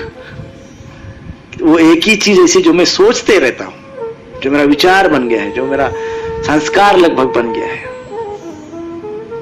हाँ? मेरा लाभ, बस दूसरों के लाभ के लिए मैं क्या करता हूं? I don't bother. मुझे क्या करना है? मुझे क्या करना है? हर कोई अपने कर्म से जीता है, मुझे क्या करना है? राइट? ये मानसिक दरिद्रता है। और हाँ, कृपणता, बिल्कुल कृपणता। मेरे पास है फिर भी मैं शेयर नहीं करता हूं। क्या है? कुछ भी हो सकता है। धन हो सकता है, ऐश्वर्य, धन, ज्ञान, कुछ भी हो सकता है, आइडियाज कुछ भी हो सकता है। मेरे पास है बट आई डोंट शेयर। कृपणता ये मानसिक दारिद्रता है। हाँ, जैसा आपने कहा कि धन एकत्रित करना कार्य है, official meaning means official means. तो जब ऑफिशियली भी हम करें धन एकत्रित करें, ऐसा कहा भी जाता है कि ज़्यादा नहीं होना चाहिए, और अगर आता है तो उसमें भी थोड़ा ना कहीं अहंकार ये सब तो आते रहते हैं। कैसे इसको बैलेंस कैसे करें? देखिए प्रभु जी, धन एकत्रित करने के लिए कभी भी शास्त्र ने मना ही नहीं किया है। यदि आप देखेंगे उच्च कोटि के भक्त कौन थे, यदि आप जरा लिस्ट देखेंगे ना, अम्बरीश महाराज, जनक महाराज, महाभागवत, देखिए कैसे कैसे है, क्या क्या है ये, कितना धन है इनके पास, सोचिए कितना धन है। अर्जुन को क्या कहते, धनंजय। अरे कितना धन है, क्योंकि धन का उसने पहाड़ बना दिया है इतना उसके पास, धनंजय। उस पे कोई ऑब्जेक्शन नहीं है, पर ये धन सर में नहीं घुसना चाहिए। वो सर में कब घुसेगा? जब मैं का भाव रहेगा, जब हमारे परिवार के केंद्र में कृष्ण नहीं रहेगा, जब हमारे जीवन के केंद्र में कृष्ण नहीं रहेगा, तब मैं ये सोचूंगा कि ये मैंने लाया है। जनक महाराज, अम्बरीश महाराज, ये कभी प्रभुपाद महाराज, ये कभी ऐसा नहीं सोचते थे कि ये मैंने किया है, ये कृष्ण ने मुझे परीक्षा के लिए दिया है। अभी मेरी कृष्ण परीक्षा ले रही है, देखे ये सब देखे, वास्तव में कृष्ण मेरी परीक्षा ले रहे हैं। अब मैं इसको कैसा यूज करता हूं, दैट इज एग्जाम, टेस्ट। इस भाव से धन को एकत्रित कर रहे हैं हम। आ रहा है, धन आ रहा है, वो भी कृष्ण की कृपा है। और कृष्ण की कृपा क्यों हो रही है? क्योंकि कृष्ण दूसरे अर्थ से ये भी सोच रहे हैं कि अभी देखो कैसा ये करते हैं, लेट अस सी। वास्तव में मुझे केंद्र में रख के करते हैं कि ये अंदर घुस जाता है सर में, बरोबर। सो कृपा एंड टेस्ट, दोनों बातें, परीक्षा और कृपा दोनों बातें। धन एक कृपा है और उसमें परीक्षा भी हो रही है कि कृपा को आप कैसे ले रहे हैं, भगवान की कृपा को किस भाव से स्वीकार कर रहे हैं। भगवान की कृपा को अहंकार के भाव से स्वीकार कर रहे हैं क्या? हाँ, मेरे पास धन है, मतलब भगवान ने कृपा की है धन देके, अब हम क्या कर रहे हैं, उसको अहंकार में कन्वर्ट कर रहे हैं, मतलब हम कृपा को डाइजेस्ट नहीं कर पा रहे। इसके पहले के क्लास में हमने कहा था, बहुत महत्वपूर्ण बात कहा था, सहनशीलता के ऊपर। किसी को याद है? सहनशीलता, दोनों केस में सहनशील। देखिए, यदि हम सुखी है तो भी सहनशील होना चाहिए और दुखी है तो भी सहनशील होना चाहिए। दुख को भी सहन करते आना चाहिए और सुख को भी सहन करते आना चाहिए। दुख को सहन करना आसान है, बताया था, याद आया कुछ? सुख को सहन करना वेरी डिफिकल्ट, वेरी डिफिकल्ट। वो सुख हमको उचकाते रहता है, अबे चल तू तो बहुत बड़ा आदमी है, तू तो you are the doer, I am the doer. क्या क्या अज्ञान की बातें बताई थी, आई एम द डूअर, और आई ओनली एग्जिस्ट, और मैं ही करता हूं, आई am the best, I am the doer, I only exist. ये सब कुछ जो बना है केवल मेरे लिए बना हुआ है। धन का ये दूसरा परिणाम है। जब ये भाव आता है तो परीक्षा में हम फेल हो गए। और धन मिल रहा है और हमारे अंदर कृष्ण के प्रति भावना जागृत होती है, कृष्ण भावना अमृत हम हो जाते हैं और हमारे अंदर नम्रता आती है, टॉलरेंस बढ़ता है। तो इसका अर्थ यह है कि हम परीक्षा में पास होते हैं। जैसे जैसे पास होते जाएंगे वैसे वैसे धन भी भगवान की कृपा और बढ़ती जाएगी, क्योंकि हम उसको कृपा के रूप में ले रहे हैं, है ना। कृपा के रूप में रहेंगे तो अहंकार नहीं बढ़ेगा। हरे कृष्णा कृष्णा कृष्णा हरे हरे, हरे राम राम राम हरे हरे। सो ये पॉइंट ध्यान में रखना चाहिए। धन तो अर्जित करना चाहिए, धन एकत्रित करना गुनाह नहीं है। भगवान कृष्ण ने अर्जुन को कहा है तुम तो धनंजय हो इसलिए मेरे मित्र हो। सो धनंजय होना कोई खराब बात नहीं है, करना चाहिए, बिल्कुल करना चाहिए, परंतु उसमें भाव ये होना चाहिए। ठीक है। सो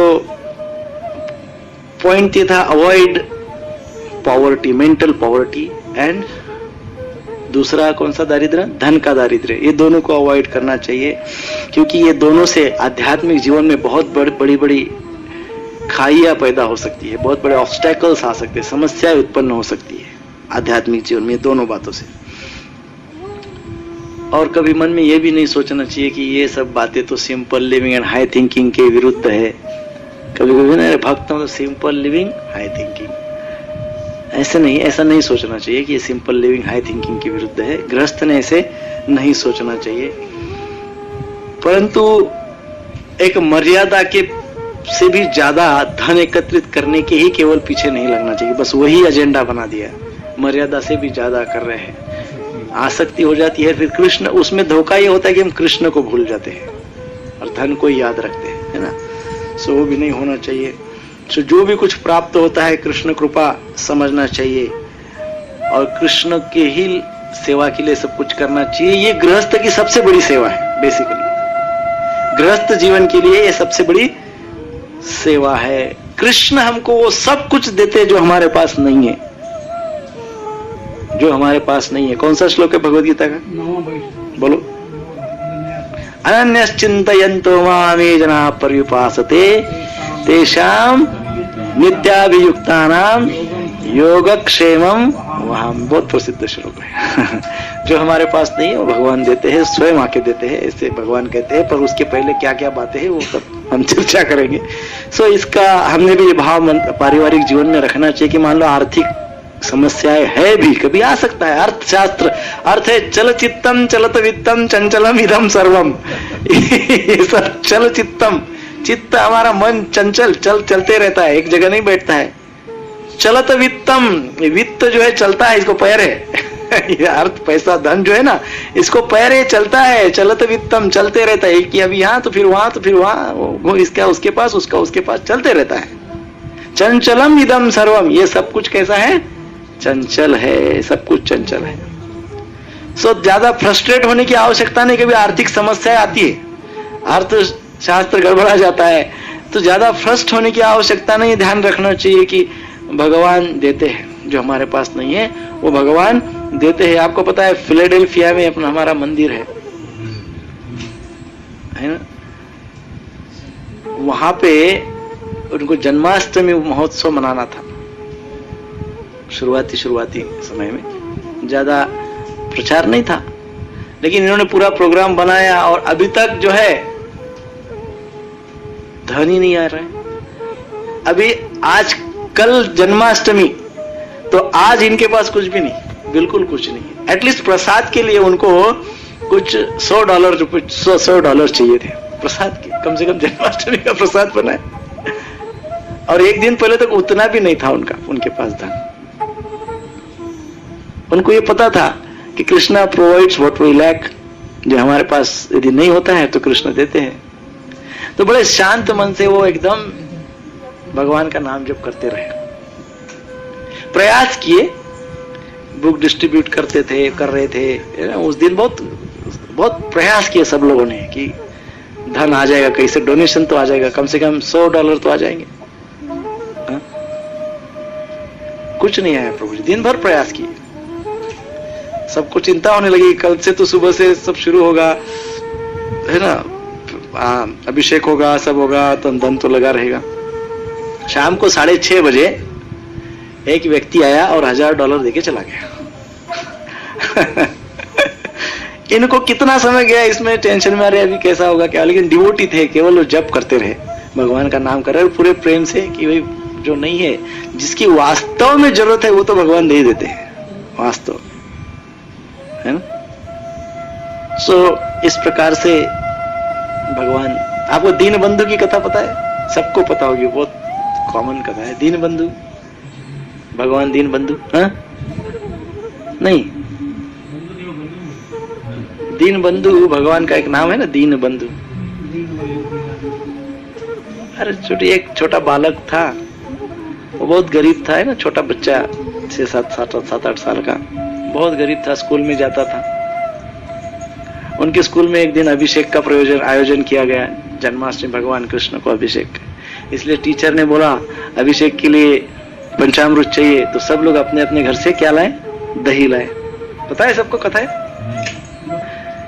तो सब लोग अपने अपने घर से दही लाए, सब बच्चे दही ला रहे। ये बच्चा घर पे अपने माँ के पास गया, बोला गुरुजी ने कहा है दही लाना है कटोरी भर, हम कहाँ से दही ले जाएंगे। उनकी तो बहुत बहुत दरी, मतलब समझिए आज की भाषा में कहा जाए तो वो रोड पे रहते थे, उस समय वो जंगल में रहते थे मतलब गांव में खेती में रहते थे किसी के, और कुछ नहीं था उनके पास, बिल्कुल कंप्लीटली दरिद्र था।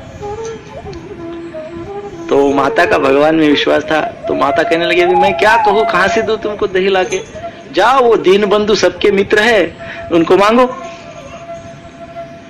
और बच्चा छोटा है, वो पूछने लगा माँ वो दीन बंधु कहाँ रहते हैं। अब माँ को भी क्या बता, उसको मालूम, इतना कहीं सुन रखा था कि भगवान वगैरह ऐसे जंगल वगैरह में मिल जाते हैं, कभी किसी को मिले हैं तो जंगल में मिलते हैं। वो कहेगी वो जंगल में जाओ और जोर से पुकारो, कभी रास्ते में तुम स्कूल में जाते हो ना, रास्ते में जंगल पड़ता है, तो वो जंगल में जोर जोर से आवाज लगाओ, दीन बंधु आ जाएंगे। सो वो बच्चा गया, वो छोटा सा लोटा लेके, छोटा, जोर जोर से चिल्लाने लगा, दीन बंधु माय फ्रेंड, मेरे मित्र आ जाओ, मुझे आपकी आवश्यकता है, दीन बंधु, जोर जोर से। बहुत समय जब चिल्लाया बच्चा, तो उसने में ही उसी समय उसी क्षण वो दीन बंधु आ गए, छोटे से दीन बंधु। वो पूछने लगी मित्र क्या हुआ। बोले मुझे मेरी माता ने कहा मुझे स्कूल में वो दही देना है, आज जन्माष्टमी का अभिषेक का आयोजन किया है और स्कूल में दही देना है, हमारे पास तो कुछ व्यवस्था नहीं है, पर माँ कही कि इधर आओ तुम्हारे मित्र, वो सबके मित्र है, अंदर से जंगल में जाओ, जंगल में मिलते हैं, वो आपको दही दे देंगे, अभी आप मुझे दही दे दो। फिर दीन बंधु बहुत देर तक उनसे अच्छे से खेले, अगर ठीक है मैं तुमको कटोरा देता हूँ, तुम्हारे कटोरे में थोड़ा दही देता हूँ और वो तुम स्कूल में दे दो। तो वो दीन बंधु ने क्या किया, उनको एक कटोरे में थोड़ा सा छोटा सा कटोरा, उसमें दही दे दी और फिर वो गए स्कूल में गए। शिक्षक ने देखा बहुत लोगों ने बड़े बड़े हंडे लाए थे दही के, दूध के, ऐसे, और इसने क्या लाया, इतनी सी कटोरी, उसमें इतना दही। वो देख के गुरुजी को क्रोध आ गया है, क्या तुम मजाक समझ रहे हो, इतना कोई लाते हैं, क्या कहा था इतना लाने के लिए, ऐसा उसको धक्का लगा देते हैं। तो धक्के से कटोरी गिर जाती है और इसमें छोटा सा दही रहता है वो भी गिर जाता है, लेकिन थोड़ा सा इतना उसमें बचा रहता है नीचे उसके बेस में कटोरे के। तो फिर शिक्षक सोचते कि ठीक है इतना सही, इतना तो ले लेता हूँ। शिक्षक वो बर्तन को, कटोरी को उठाते हैं और वो जहां उन्होंने बहुत बड़ा, इतना बड़ा मटका रखा हुआ रहता है जिसमें वो सब चर्न कर रहे होते हैं, तो उसमें वो ले जाके वो ऐसा डालते हैं कटोरी से। जब वो कटोरी से ऐसा दही डाल रहे हैं तो वो दही का धार लग गया और खत्म ही नहीं हो रहा है अरे वो खत्म ही नहीं हो रहा है, बहते जा रहा है, बहते जा रहा है, मटका भर रहा है, दूसरा मटका लाया, भर गया, तीसरा मटका, खत्म ही नहीं हो रहा है। तब शिक्षक हैरान हो गए, वो रोक दिए, उनकी आंखों में अश्रु आए और वो बालक को पूछने लगे तुमने लाया कहां से? बोले गुरुजी वो मेरा मित्र है, उसका नाम है दीन बंधु और उसने मुझे ये दिया है। जब वो दीन बंधु देता है तो खत्म नहीं होता है, ये बात ध्यान में रखिए। दीन बंधु जब कृपा करते हैं, जब भगवान कृपा करते हैं तो ये कभी मन में विचार भी नहीं आने देना चाहिए कि ये कृपा तो 2-4 साल में खत्म हो जाएगी। मैंने 16 माला किया, भगवान ने इतना कृपा किया, वो तो अभी 1-2 साल में खत्म हो जाएगी, फिर बाद में क्या होगा? भगवान की कृपा अनएंडिंग, उसको एंड नहीं होता है। जो नहीं है वो भगवान देते हैं। भाव होना चाहिए, हमारा सेवा भाव होना चाहिए। तो ऐसे ही हमारे पारिवारिक जीवन में भी दीन बंधु होना चाहिए। दीन बंधु के प्रति श्रद्धा होनी चाहिए। यदि आर्थिक समस्या आती है, जैसे कि इस पॉइंट में इकोनॉमिक डेवलपमेंट एंड प्रॉस्पेरिटी नहीं है, किसी कारणवश पूर्व कर्म धर्म संयोग से यदि नहीं, वी आर लैकिंग समथिंग, तो भगवान पे भरोसा करना चाहिए, है ना। Attitude about money affects marriages. पैसों के प्रति हमारा जो भाव है, पैसा नहीं बट पैसे के प्रति जो भाव हमारा है, धन के प्रति जो हमारा भाव है, उसके कारण परिवार में झगड़े होते हैं। धन है पर वो धन के प्रति क्या एटीट्यूड है, दैट मैटर्स। धन झगड़ा नहीं करवाता है, झगड़ा कौन करवाता है? उसके प्रति जो सोच है, वो धन के प्रति जो सोच है वो झगड़ा करवाती है, दैट मैटर्स। सो ये जो सोच होती है प्रत्येक परिवार में, प्रत्येक व्यक्ति में अलग अलग होती है। हर एक की अपनी अपनी सोच होती है धन के प्रति। बट यदि हम दीन बंधु को अपने जीवन में रखते हैं, दीन बंधु को अपने जीवन का केंद्र बनाते हैं, तो बहुत महत्वपूर्ण बात, बहुत ही महत्वपूर्ण जीवन के उद्देश्य को हम प्राप्त करते हैं। इसका उसका अर्थ होता है point number 10, focus on children's welfare. बच्चों के कल्याण पे थोड़ा ध्यान रखना चाहिए। हाँ, बच्चों के कल्याण पे ध्यान रखना चाहिए क्योंकि वो पवित्र कर्म है। बच्चों के कल्याण पे ध्यान सभी माता पिता रखते हैं, परंतु बच्चों का आध्यात्मिकता में कितना प्रगति हो रहा है ये भी ध्यान रखना है। उसको ध्यान रखना बोलते हैं बेसिकली। ध्यान रख रहे, कैसा पता चलेगा बच्चे को कितना हम आध्यात्मिक स्तर पे ले जा रहे हैं। अरे भाई मटेरियल स्तर पे तो कोई भी ले जाने की भी जरूरत नहीं, बच्चा अपने आप जाता है। बच्चे को ये संसार की तामझाम आना, इसमें आपका कोई योगदान नहीं है प्रभु जी। बच्चा अपने आप सीख लेता है। उसमें ये मत समझे कि हमने बच्चे को ये सिखाया वो सिखाया, वो सीख जाता है। वो समय समय पे वो बच्चे सीख जाते हैं। हमने सिखाया, आप तब बोल सकते हैं जब हम उनको कुछ स्पिरिचुअल अंडरस्टैंडिंग उनमें डेवलप करते हैं, कुछ आध्यात्मिकता उनमें डेवलप करते हैं, तब जाके हमने समझना चाहिए कि हम बच्चे को कुछ कर रहे हैं। और इसको प्रभुपाद जी कहते हैं इट्स अ सैक्रेड ड्यूटी। ये पवित्र कर्म है, it's not a material duty. केवल भौतिक ड्यूटी नहीं है, वो क्या है? सैक्रेड ड्यूटी, पवित्र कर्म है। बच्चों को छोटे से बड़ा करना, आध्यात्मिक ज्ञान दे के ये पवित्र कर्म है। इसको क्या है, मनस्ताप हो रहा है, जिम्मेदारी, हैरान हो रहा है, ऐसा नहीं समझना चाहिए। हाँ, ऐसा बिल्कुल नहीं समझना चाहिए। Childrens are a gift of Krishna. ये भगवान कृष्ण ने हमको गिफ्ट दिया है। Therefore, they should be guided in Krishna consciousness.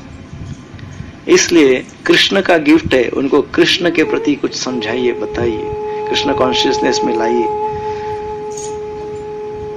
Protection का अर्थ क्या? उनको प्रोटेक्ट करना चाहिए, बच्चों का रक्षण करना चाहिए, प्रोटेक्ट करना चाहिए। प्रोटेक्शन का मीनिंग क्या, अर्थ क्या है? Protection means more than providing for material needs and bodily safety. Protection means it's not merely providing material needs. केवल इतना ही नहीं कि बच्चों को हम भौतिक स्तर पे जो आवश्यक है सब दे रहे हैं, उनकी जरूरतें पूरी कर रही है, उनके शारीरिक भौतिक स्तर पे सब सेफ्टीज उनको दे रहे हैं, सब कुछ दे रहे हैं। इसको प्रोटेक्शन, केवल इसको प्रोटेक्शन नहीं कहते। It's a one part of protection, just a small part of protection. छोटा सा भाग है प्रोटेक्शन का, एकदम छोटा पार्ट है। सो बड़ा पार्ट क्या है, बच्चे को प्रोटेक्ट कर रहे हैं, किससे प्रोटेक्ट कर रहे हैं? पुनरपि जननम पुनरपि मरणम पुनरपि जननी जठरे शयनम, ये प्रोटेक्शन है। वो प्रोटेक्शन नहीं है ऐसी बात नहीं, वो भी है, बट जस्ट 1%। 99% प्रोटेक्शन मीन्स बच्चे को ये भव बंधन से बचाना, बच्चे को ये लोअर लेवल ऑफ लाइफ से बचाना, बच्चे को हायर लेवल ऑफ लाइफ तक ले जाना, वो प्रोटेक्शन है ना। It's a community responsibility towards all children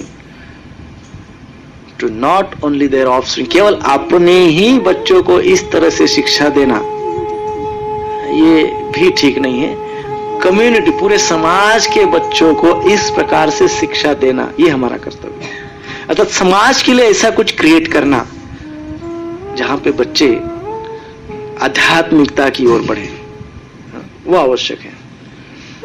और इसके लिए जो स्पिरिचुअल लेवल पे पेरेंटिंग होता है, आध्यात्मिक लेवल पे, आध्यात्मिक लाइफस्टाइल में जो पेरेंटिंग होता है, वो उसके सेशंस अटेंड करना चाहिए, उसके ग्रंथ पढ़ना चाहिए, उसके सेशंस अटेंड करना चाहिए, समझना चाहिए। हम ये सोचते कि हमको सब पता है बच्चों को कैसे बड़ा करना है, और हम जब ऐसे सेशन अटेंड करते तो पता चलता कि हमको तो कुछ भी पता नहीं था हमको वास्तव में कुछ नहीं पता था, बिल्कुल पता नहीं था कुछ भी। सो पेरेंटिंग के ऊपर जो सेशंस होते हैं, स्पिरिचुअल कॉन्शियस जो लोग होते हैं उनसे सुनना चाहिए पेरेंटिंग के ऊपर। श्रील प्रभुपाद जी क्या कहते हैं, बहुत सुंदर बातें कहते हैं Srila Prabhupada. They are not ordinary children, Prabhupada ji कहते हैं ये ऑर्डिनरी बच्चे नहीं है, सर्वसाधारण बच्चे नहीं है। दे आर फ्रॉम वैकुंठा, वो वैकुंठ से आए हैं हमारे घर में वैकुंठ से आए हैं। And we are fortunate to give them a chance to advance in Krishna consciousness. हम लोगों का सौभाग्य ये है कि हम उनको कृष्ण कॉन्शियसनेस दे रहे हैं, वैकुंठ से हमारे यहाँ पे आए हैं, और हमारा सौभाग्य ये है कि हम उनको कृष्ण कॉन्शियसनेस, कृष्ण भावनामृत, भावना भावित उनको कर रहे हैं। That is very great responsibility. ये क्या है? ग्रेट रिस्पॉन्सिबिलिटी है, बहुत बड़ी रिस्पॉन्सिबिलिटी है। So do not neglect it और बी कंफ्यूज्ड अबाउट इट इसके बारे में कंफ्यूज मत होइए, इसको निग्लेक्ट भी मत कीजिए और don't be confuse about it. Your duty is very very clear. आपकी जो ड्यूटी है ना वो क्या है? It's very very clear. क्या है ड्यूटी? क्लियर है। कौन सी ड्यूटी है? हाँ? बच्चों को स्पिरिचुअल अवेयर करना, ये रिस्पॉन्सिबिलिटी है, and that is very very important, very very important. Number 11, last point, family love and affection, पारिवारिक प्रेम, प्रेम भाव। अब ये तो भगवान ने स्वयं अपने ही उदाहरण में दिखाया है? द्वारका लीला सब श्रीमद् भागवतम सब सुनते हैं, पढ़ते हैं। सो द्वारका लीला में भगवान ने स्वयं का उदाहरण ही बताया है कि किस प्रकार भगवान अपने ही परिवार में सभी रानियों के साथ कैसे रहते हैं, किस प्रकार से बातचीत करते हैं। जो मैंने बताया 5, 2, 2, 5 ये सब भगवान करते हैं, बल्कि हमने 5, 5 बताया, भगवान का 50, 50 होगा 50, 20, 20, 50 इतना मिनट प्रत्येक रानी को देते हैं भगवान। हम तो केवल 5, 2, 2 और 5 बोल रहे हैं। श्री कृष्ण भगवान ने अपने आचरण से दिखाया है, क्योंकि भगवान चाहते कि हम उनके ऐसे सारे उपदेशों का अनुसरण करें। अनुकरण नहीं, अनुसरण करना है। सो इस प्रकार से जब नारद जी ने भगवान कृष्ण को ऐसे अपने पत्नियों के साथ वार्तालाप करते हुए देखा, तो वो बड़े धन्य हो गए कि कैसे ये भगवान अपने पारिवारिक जीवन को निभा रहे हैं, कितना अच्छे से, और बच्चों के साथ भी रह रहे हैं, बच्चों के साथ भी खेल रहे हैं, बच्चों के पीठ पे, बच्चे के पीठ को थपथपा रहे हैं, उससे बातचीत करे, कभी उनके साथ खेल भी रहे हैं।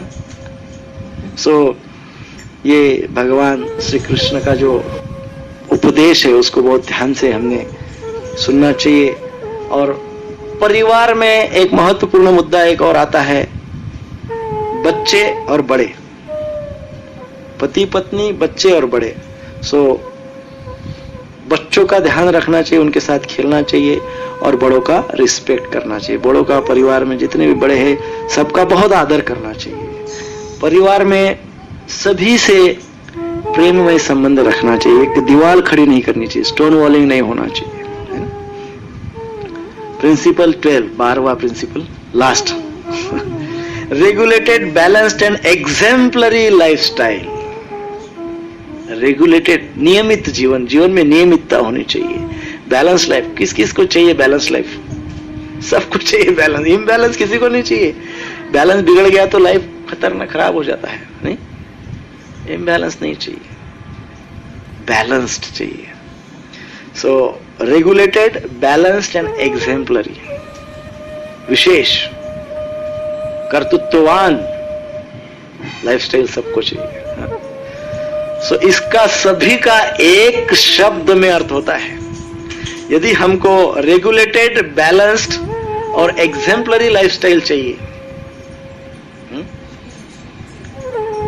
रेगुलेटेड, बैलेंस्ड और एग्जेम्पलरी लाइफस्टाइल चाहिए, तो इन तीनों का एक ही शब्द होता है, वो है साधना।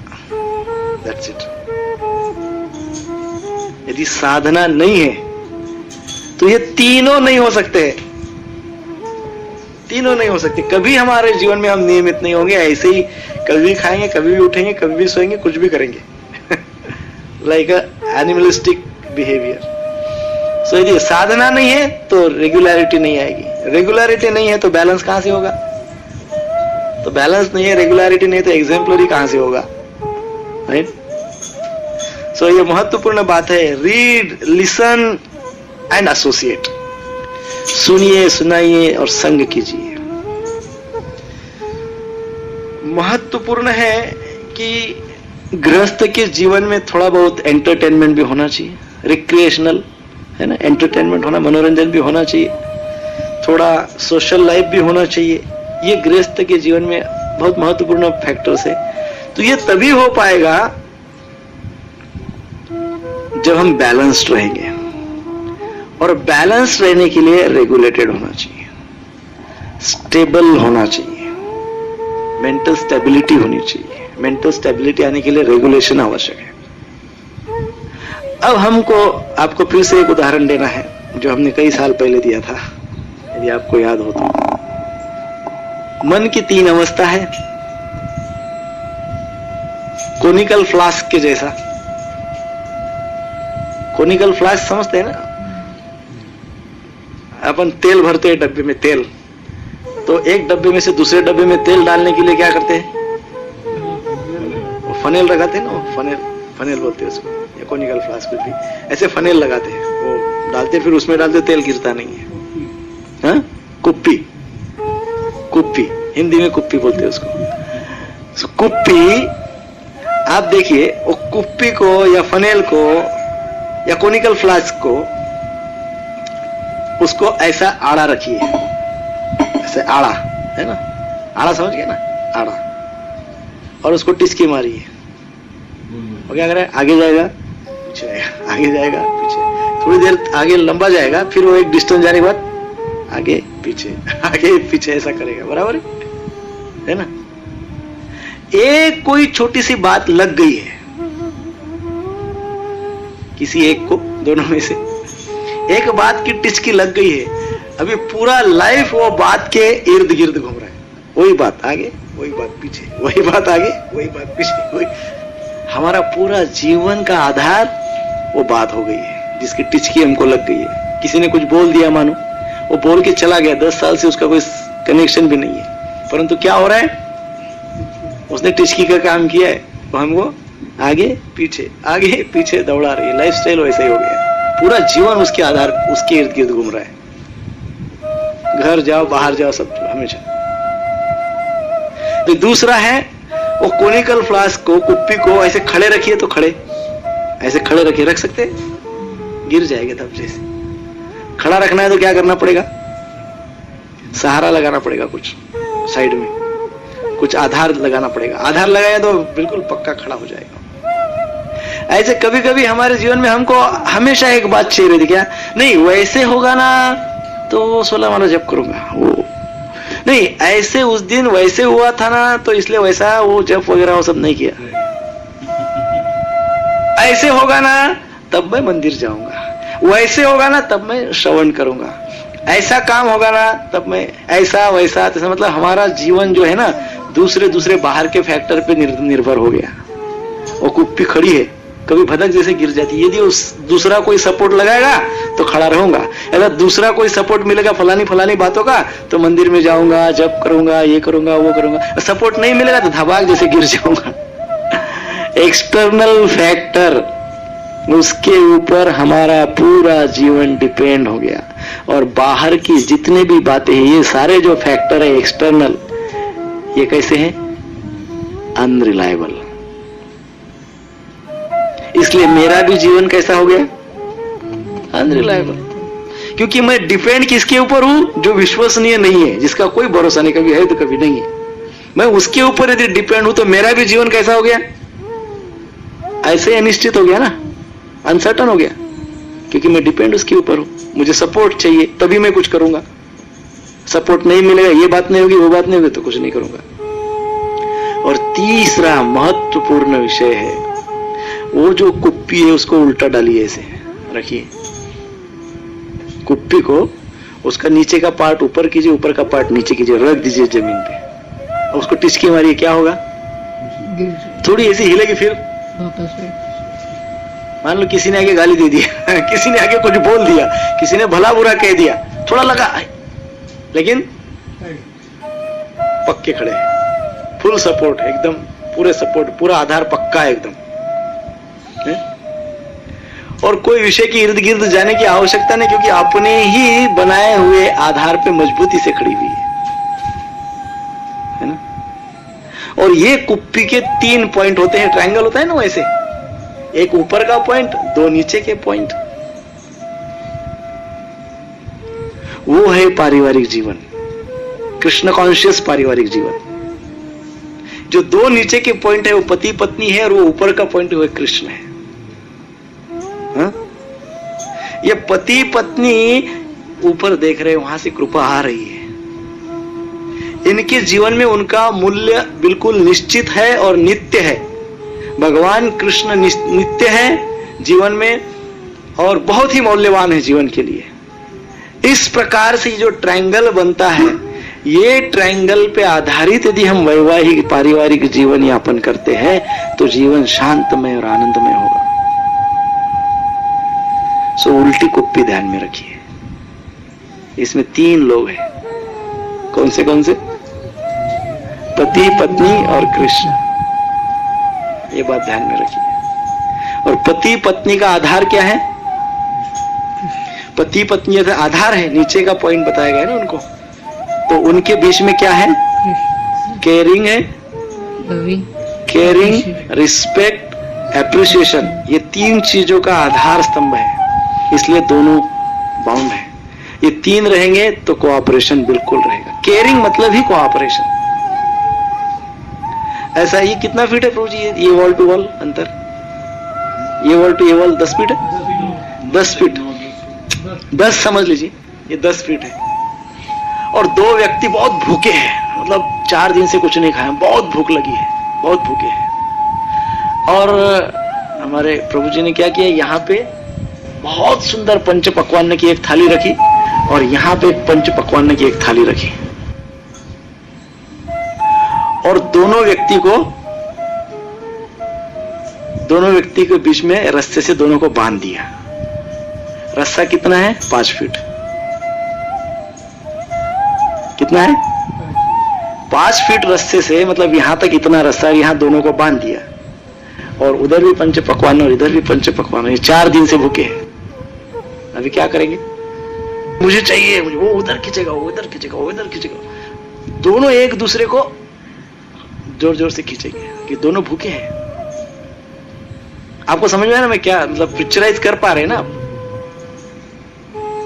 यहाँ केयरिंग मिसिंग है, रिस्पेक्ट मिसिंग है, एप्रिसिएशन मिसिंग है। यहाँ पे क्या है? टीजिंग, सबसे पहले क्या है? टीजिंग, मौका मिलते से टीज करो, फॉल्ट फाइंडिंग, अब्यूजिंग, ये 3 बातें हैं। तो 3 बातें होने से क्या कर रहे हैं? वो इधर का व्यक्ति उधर खींच रहा है, इधर के व्यक्ति उधर खींच रहे हैं जोर जोर से। अरे तो वो तो रास्ता तो 5 ही फीट है, डिस्टेंस तो 10 फीट है, कैसे जाएंगे? कैसे जाएंगे प्रभु जी? दोनों साथ में एक तरफ हाँ, जा ही नहीं पाएंगे, एक दूसरे को सहयोग करें। जा ही नहीं पाएंगे। ये पारिवारिक जीवन में यशस्वी सक्सेसफुल हो ही नहीं पाएंगे। ऐसा ही ये सेम पति पत्नी का किस्सा में बताया एक्चुअली। ये ऐसा समझिए कि ये पति पत्नी है और भूखे हैं, अर्थात प्रेम के भूखे हैं, परंतु रास्ते कर्म धर्म संयोग से रास्ते से बांध दिए गए। पति पत्नी हो गए, बांध दिए गए। थाली है दोनों साइड से, क्या करना होगा? हाँ? करना ये पड़ेगा कि दोनों को एकजुट होना पड़ेगा। तो भले ही 5 फीट का क्या 1 फीट का भी रास्ता क्यों ना हो, तो क्या करेंगे? दोनों मिलके पहले ये थाली खा लेंगे, है ना? फिर दोनों घूम के ये थाली खाने, दोनों थाली मिल जाएगी, बरोबर। परंतु कोऑपरेशन बहुत आवश्यक है, केयरिंग बहुत आवश्यक है। यदि ये नहीं है तो भूखे ही रह जाएंगे, संसार भूखे ही रह जाएंगे, अर्थात वैवाहिक जीवन में कभी प्रेम, शांति, आनंद, भक्ति, सेवा ये सब नहीं हो पाएगा। That is impossible. Hare Krishna Krishna Krishna Hare Hare, Hare Ram Ram Ram Hare Hare. ये जो कुछ भी हमने कहा है इसमें गृहस्थ विजन टीम करके प्रभुपाद जी के शिष्यों की एक टीम है, जो गृहस्थों के ऊपर कुछ लिखते रहते, बोलते रहते, सेमिनार्स लेते रहते सब। उसमें से हमने कुछ भक्तों का कुछ पॉइंट्स कुछ लिए हैं, जैसे कि प्रहरणा माता जी है श्रील प्रभुपाद जी की डिसाइपल, उनमें से उनके आर्टिकल्स या लेक्चर्स या जो भी हमको मिला था उसमें से कुछ लिया है। उत्तमा माता जी, वो भी श्रील प्रभुपाद जी की डिसाइपल है, बहुत सीनियर है।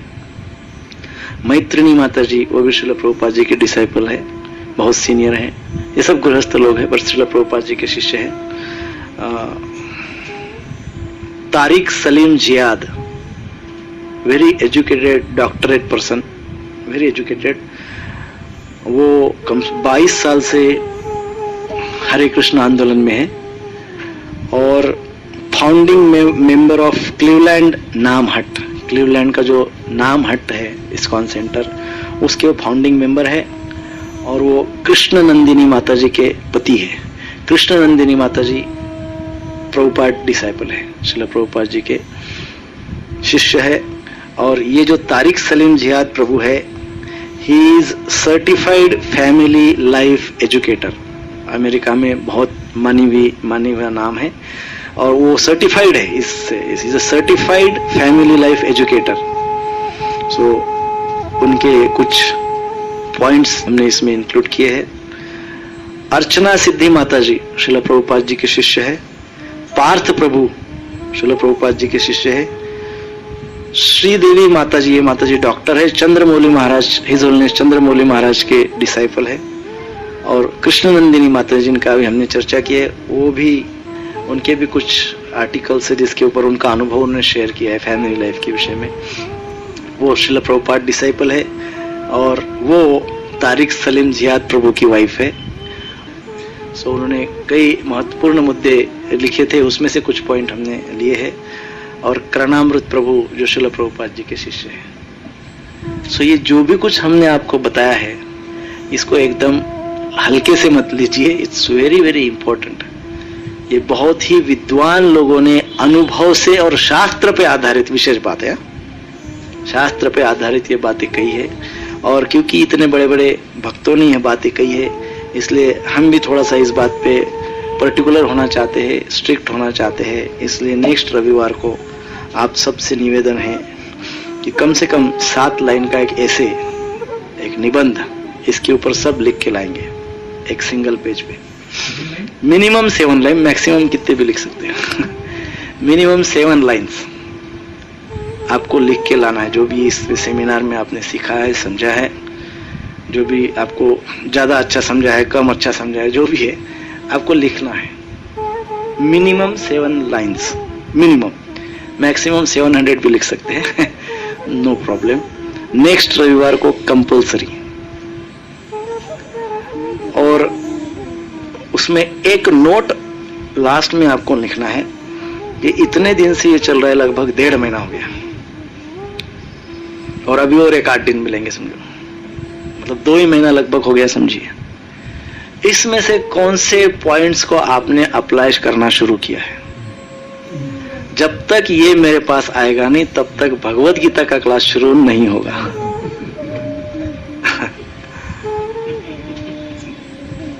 हरे कृष्णा कृष्णा कृष्णा हरे हरे, हरे राम राम राम हरे हरे। भक्ति means seriousness, transformation, no time pass. 1.5 महीना थोड़ी ना अपने को वेस्ट करना है, नहीं 1.5-2 महीना जो हुआ उसको वेस्ट थोड़ी करना है, इसको इन्वेस्ट करना है, लेकिन so investment means you have to write something. ठीक है, कोई प्रश्न है? एक प्रश्न पूछ सकते हैं। अभी आपने नाम बताया तारिक सलीम जियाद, हाँ वो इज अ मुस्लिम, बट वो भक्त है। देयर आर सो मेनी, हरे कृष्णा आंदोलन में बहुत मुस्लिम है जो भक्त है। ये हमारे भगवान है ना, सबके भगवान है। भगवान उसी को कहते जो सबके होते हैं। तो हम हिंदू, मुस्लिम, सिख, ईसाई सब है, इसमें सब है। हरे कृष्णा कृष्णा कृष्णा हरे हरे, हरे राम राम राम हरे हरे। आप सभी का बहुत बहुत धन्यवाद। आपने बहुत ही सहनशीलता से यह सेमिनार श्रवण किया है। सेमिनार में जो भी आपको अच्छा लगा वह सब हमारे वर्तमान आचार्यों द्वारा और श्रील प्रभुपाद जी के द्वारा दिए गए उपदेश है। और किसी शब्द प्रयोग से कोई आहत हुआ हो या कोई बात किसी को अच्छी न लगी हो तो उसे मेरा अज्ञान समझकर मुझे क्षमा करे, यह नम्र निवेदन है। मैं श्री राधा गिरधारी, श्री जगन्नाथ बलदेव सुभद्रा जी, श्री गौर निताई, श्रील प्रभुपाद जी के चरण कमलों पर आप प्रार्थना करता हूँ कि आप सभी को कृष्ण प्रेम प्राप्त हो और आपका वैवाहिक जीवन आनंदमय हो।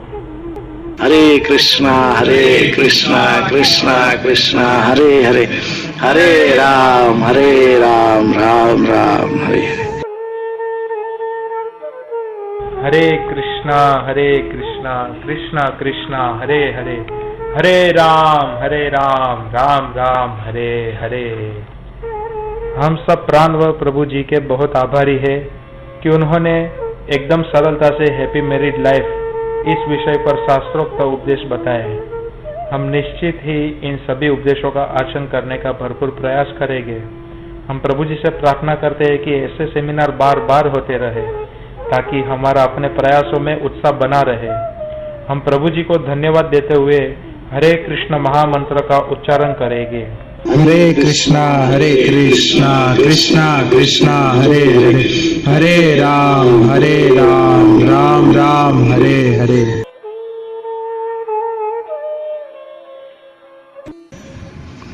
इस विषय पर अधिक चर्चा कमेंट्स के लिए pranvallabhdas@gmail.com, स्पेलिंग PRANVALLABHDAS@gmail.com इस ईमेल पर संपर्क कर सकते हैं। हरे कृष्णा।